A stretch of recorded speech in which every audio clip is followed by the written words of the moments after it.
Hey Dick, this is Joel. Just wanted to send you a couple videos. This is Taylor. Yeah, that one on the right side of the screen there. He just hit that one to his left over in the middle of the green. Here's another one. Right there. And so, I just want you to appreciate exactly what we talked about yesterday. I know you understand this, but this is just a great way to keep reinforcing it that every approach, if you leave a putter chip for your next shot, that's great news. Okay, I pulled that one. Yeah, not much. As you can see, obviously he's not hitting every one of these exactly dead on perfect.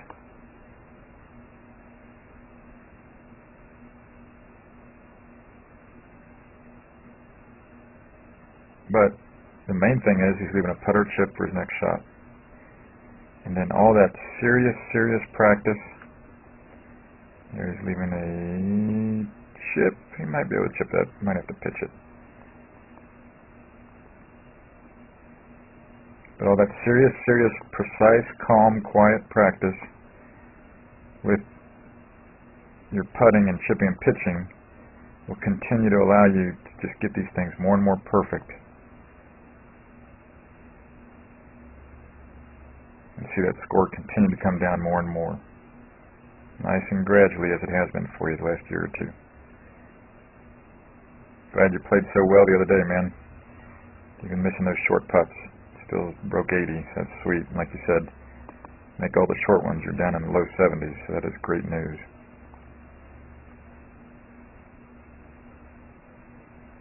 And again, as I've mentioned to you, this is a great way to practice. Just go ahead and hit 10 balls. I prefer 9 balls now because it makes you feel like you're shooting a score. Looks like he's done there. Yep.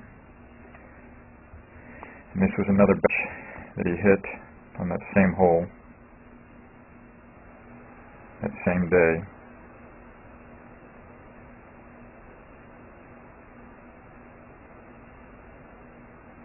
You see he's aiming left because the only place he could leave a pitch here, when he misses his full swing. Like, see, he missed that one and landed out in front. Apparently he probably hit it fat, but it landed out in front, rolled onto the green, still has a putter chip for his next shot. This is on the 7th hole at our place. That one's up by the flag. So he's hitting about a 100-yard shot, which at this time was about a 6-iron for him.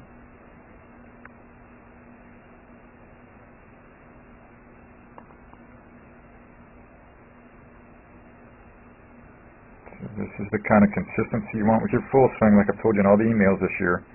Control your full swing miss as well. And a big part of that is learning to pick those targets very precisely in a very clever manner, like you're seeing him doing here. He's aiming left because he knows if he misses it a little bit, he doesn't want to leave it in that rough out front. That's the only place he could leave a pitch with a shot. So even when he's crushed it with this iron, he won't reach that back bunker. By knowing the front edge, middle, and back edge a lot, not worrying too much about the shooting of the flag. That's not the most important number. More important numbers are the front, middle, and back.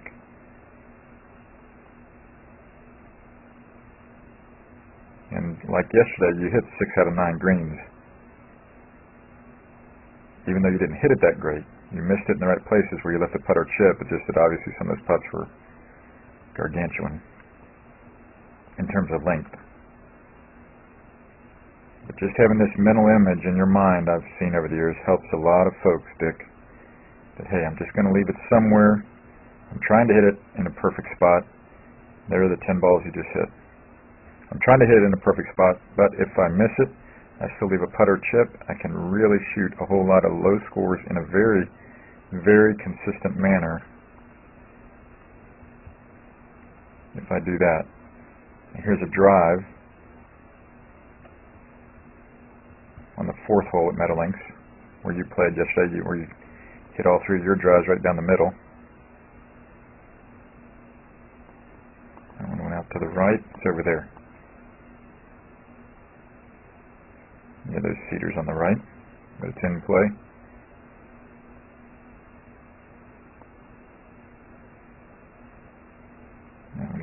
hooked a little bit short. It's bouncing up into the fairway. Again, you see in his post-swing routine, he really watches the ball very closely so he can equate the feel of that 2-second swing with that actual ball flight. Okay, you got that one more solidly. Yeah, it's bouncing up there. Right center fairway. So again, this is consistency. Having a good full swing, controlling your full swing miss as well. We hit that one more short. Bounced up into the fairway there, though.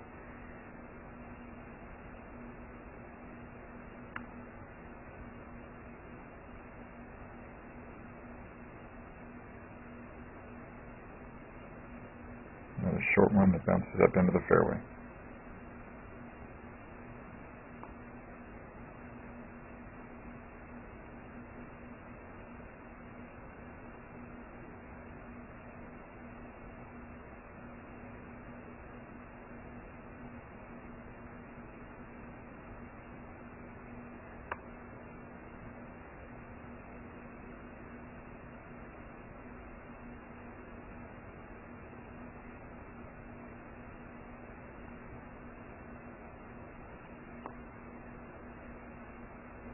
So again, this is just a great image, Dick,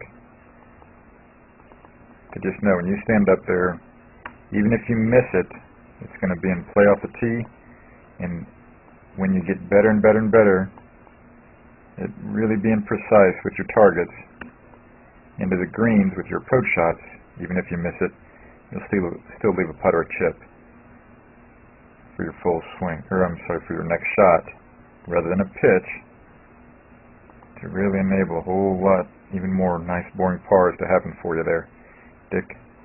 So there's the 10 drives he hit.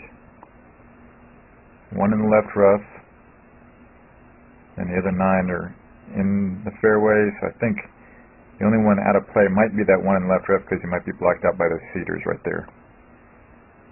One in the rough, so there are 4 altogether. 5, 6, 7.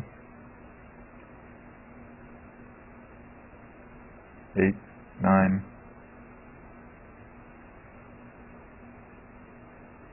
10. There you go. 10 balls all in play.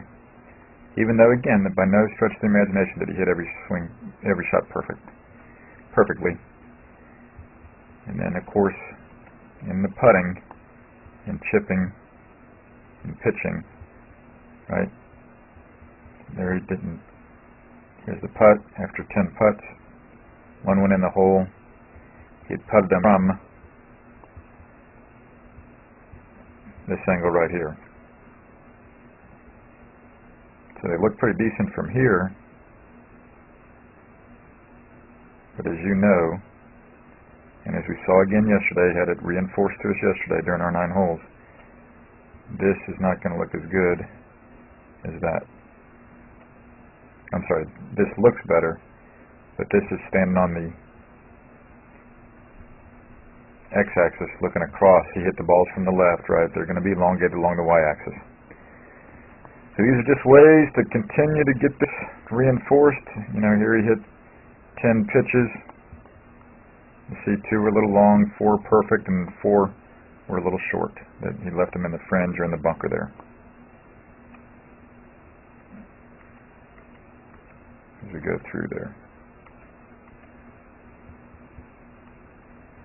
All right, Dick, keep reiterating these principles to yourself, man, as the fall goes through. Again, glad you're feeling better. Talk to you soon. Hi, this is Joel. I'm here at Dr. Todd Elworth's office. He's one of the best chiropractors in the region. He's a TPI certified golf fitness professional, and I really want you to know about him because he can help you a lot with your golf fitness, just as he's helped my young student Taylor here in the last year or so. How we met, Taylor came into my office with back pain. Basically what we took him through is numerous screens to find out why he had the back pain. I don't only treat back pain, but my second goal is to find out exactly why he has this problem. So we analyzed him, we find out he has some certain weaknesses, we put him on some strengthening exercises, he's doing very well. He's done great. He's had very little back pain, and that's mainly because he injured himself working too hard at the golf course. So he's done his exercises, he's felt great. I'm very, very thankful that Todd's been able to help Taylor in this great way. And I want him to help you too if you have any questions at all about your golf fitness. Thank you. Thank you. This is Joel Suggs. I sure enjoyed meeting you down at the Cincinnati Golf Show this weekend and showing you your swing on the 2D equipment that I have. And so I want to take about 2 or 3 minutes to just show you around Meadowlinks. This is the studio I use in the winter for all my students. You see there's the down-the-line camera angle for our 2D equipment. And then we have the face-on camera angle also. And then what we also have here is 3D equipment to where I can show you your swing from 6 different camera angles with this 3D equipment. And we can get your swing from down to the 1/120th of a second in terms of exactly what your hips, shoulders, and hands are doing in the swing. And then also, I have the most realistic hitting curve I've ever seen from puttersedge.com. So when you hit your full shots, it feels as realistic as possible. And then I have 3 different green speeds for you to practice your putting. 9.5 on the stem meter, 10.5 on the stem meter, and 12.5 on the stem meter. That's benefited my students tremendously. And then also I have a lot of learning aids like this Smart Stick. You can see the rest of those learning aids over here in my bag that we can work on to help you learn the certain fields in your golf swing that you and I both want. And then also I help my students a lot with their equipment through the winter. This is a frequency analyzer where we twang your club and it gives us a reading here. And then also we plot your whole set, each club on these lines to see if the set is really matched or not. Quite often they aren't, and it helps my students tremendously when they find out what clubs are the offending clubs. And then if we get tired of being indoors and we want to go outdoors and hit some, we can do that. It's my daughter. Ellie, good to see you. I haven't seen her in weeks. No wonder you've been gone, Ellie. You've been out here playing in the snow all this time. But this is our natural turf area. This is closed until April, as you can see. But it's a fantastic area where we can step outside and hit some balls and get some real ball flight. Or, if we get pretty satisfied and things are looking better on the video here, we're kind of cooped up inside and want to go outside, we can step on out and hit balls and see real ball flight for about 5 or 10 or 15 minutes, however long you and I can stand the cold, out into the air, and we see them land at these different flags. I have a yardage book for this driving range. It's the first one I've ever seen in my life where we know exactly what it is with the front, back, and middle of each green. And again, the covered area here is heated, so we stay out there for about 5, 10, 15 minutes, like I said.